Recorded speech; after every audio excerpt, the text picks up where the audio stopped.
जसं नरेंद्र मोदींनी एप्स्टीनशी कनेक्शन ठेवलं होतं, जसं नरेंद्र मोदींनी डोनाल्ड ट्रम्प आणि नेथन्याहूशी कनेक्शन ठेवलं होतं, तसंच महाराष्ट्राच्या बीजेपीनी नाशिकमध्ये एक स्वतःचा एप्स्टीन खरात नावाचा पाळण्याचं काम सुद्धा केलं होतं, हे आपण विसरू नको.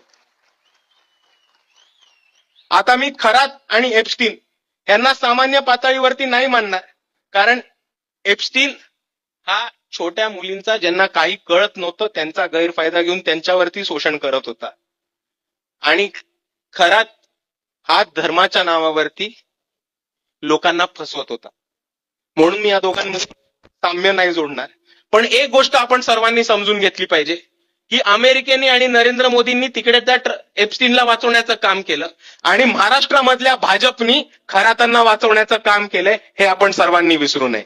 आपण सर्वांनी बघितलं असेल खरातांचे कोणाबरोबर फोटो व्हायरल झाले.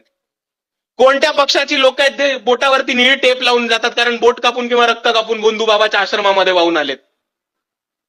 आणि जर आपल्याला या सगळ्या गोष्टींवरती मात करायचं असेल आणि जर आपल्याला ह्या गोष्टी थांबवायला लागणार आहेत, तर सगळ्यात पहिले नरेंद्र मोदींना हटवणं आणि एप्स्टीन केस मधल्या सगळ्या लोकांना न्याय मिळवून देणं इस्रायलमध्ये जरी आपल्या हातात नसलं तरी खरात प्रकरणामध्ये जे पक्ष इन्व्हॉल्ड होते, जे नेते इन्व्हॉल्ड होते आणि ज्या लोकांनी, ज्या लोकसेवकांनी, ज्या नेत्यांनी आणि ज्या पक्षांनी त्या भोंदूबाबा खरातला वाचवण्याचं काम केलंय, त्यांना आपण नाशिकमध्ये मातीत गाडल्याशिवाय थांबणार नाही, एवढी तरी आपण कुणगाठ स्वतःची नक्कीच बांधू शकतो.